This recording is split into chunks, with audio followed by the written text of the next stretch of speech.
सतत शोध साधना और तपस्या का सकारात्मक फल लगातार समाज को मिल रहा है। समाज की चादर से आपराधिकता के धब्बों को मिटाने के लिए जो धोबिया पछाड़ का दांव चला रही है साइक्लोन टीम, उसके धमाकों की धमक गूंज के रूप में लगातार गूंज रही समाज में। और उसी की एक और कड़ी में ऑपरेशन नर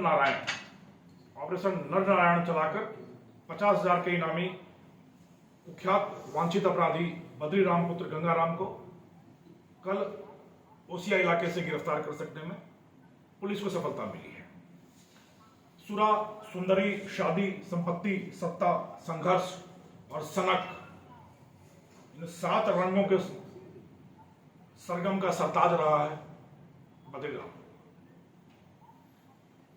बहुत ही रोचक दिलचस्प कहानी रही है बद्रीराम की आपराधिक यात्रा, जीवन यात्रा बहुत ही दिलचस्प रही है।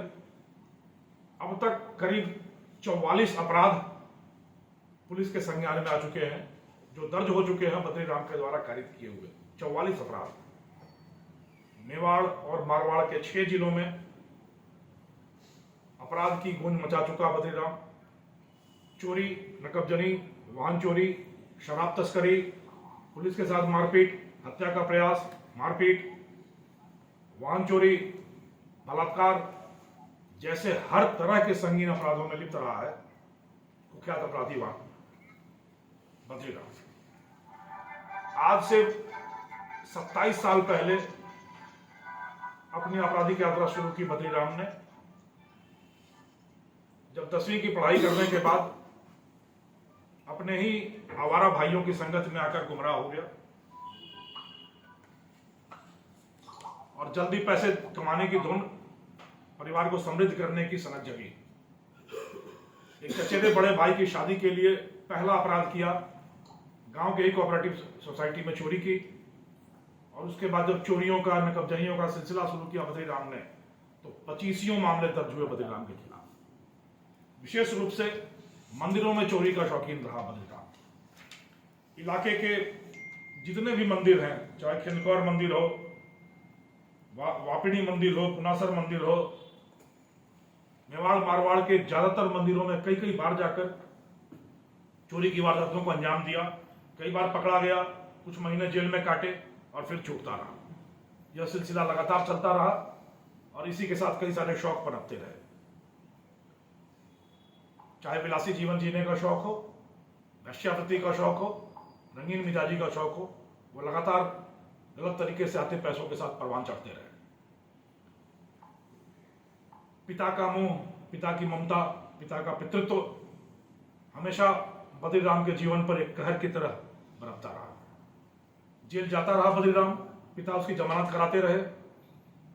हर बार वादा करता बद्रीराम कि अब अपराध की दुनिया से मैं अपने पैर पीछे खींच लूंगा, और फिर उसकी रंगीन मिजाजी, आशिक मिजाजी उसको फिर से अपराध के दलदल में धकेलती रही। जब चोरी के छोटे मोटे पैसों से शौक नहीं पूरे होते रहे तो शराब तस्करी की दुनिया में कूद पड़ा बद्रीराम। हरियाणा से गुजरात तक शराब की तस्करी के धंधे में एक सूत्रधार बना और लंबे समय तक यह तस्करी का धंधा उसने चलाया।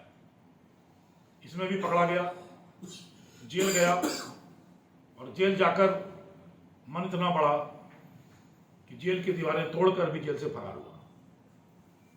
जेल तोड़कर भागने के कुख्यात मामले में वांछित रहा बद्रीराम। बट इसी बीच उसके पिता की मौत हुई, और पिता की मौत के बाद जो उसके सर पर जमानत का साया था वो अचानक से विलीन हो गया। भाइयों ने मुंह मोड़ा तो ससुराल का पक्ष थामा बद्रीराम ने, और खनन के धंधे में ससुराल पक्ष की मदद से खनन के धंधे में लग गया। खनन के धंधे के साथ ही लगातार खूब पैसे आने लगे। जब पैसे आए तो सत्ता सुख का मोह जागा, सत्ता लिप्सा जागी, और गांव के सरपंची के चुनाव में इसने अपनी मां को खड़ा किया। ज्यादा सफलता तो हाथ नहीं लगी, पर सत्ता का मोह बढ़ता गया, और उसी चक्कर में शुरू हुआ सत्ता संघर्ष का सिलसिला। दुश्मनियां बढ़ती गई, और उन दुश्मनियों से ज्यादा आगे बढ़ती रही आशिक मिजाजी, रंगीन मिजाजी। महिला मित्रों का अंबार लगा दिया बद्रीराम ने, और लगातार रंगीन मिजाजी के किस्से बनाता रहा। इन्हीं किस्सों की जद में बलात्कार और पॉक्सो का एक मुकदमा दर्ज हुआ 2023 में, और तब से फरारी काट रहा था बद्रीराम। विडंबना देखिए कि जो आदमी मंदिर में चोरियों का शौकीन था, मंदिर में जाकर अपराध करता था, अब वो उन्हीं मंदिरों में और मठों में जाकर साधना और शोध में लिप्त हो गया और शांति और सुकून की तलाश करने लगा। फरारी के टाइम में करीब 8 महीने बद्रीराम ने बागेश्वर धाम में काटे, पर्ची निकलने का इंतजार करता रहा, शांति की तलाश करता रहा। वृंदावन की मंदिरों में खूब खाक छानी और अभी पिछले 1 महीने तक कुंभ में धुनी रमाकर बैठा रहा बद्रीराम।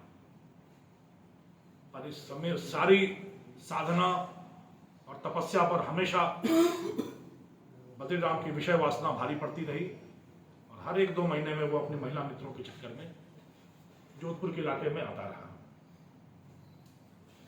साइक्लोनर टीम महिला मित्रों के ऊपर निगाह रखकर लगातार कोशिश करती रही।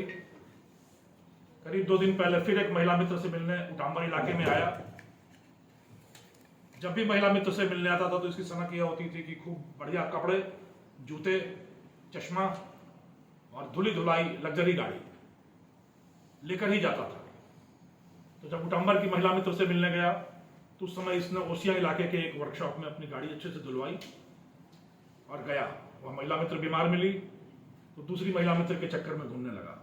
साइक्लोनर टीम को यह आइडिया लग गया कि गांव की टूटी फूटी सड़कों पर घूमते हुए गाड़ी धूल दूसरित हो रही है, तो अगली महिला मित्र से मिलने जाने के पहले ये जरूर फिर गाड़ी धुलवाने आएगा। और वहां हमने अपना जाल बुना और शिकार अपने आप जाल में आकर आप देखेंगे वीडियो में कि बद्रीराम फिर अपनी गाड़ी की धुलाई के लिए उसी वर्कशॉप में आया और वहां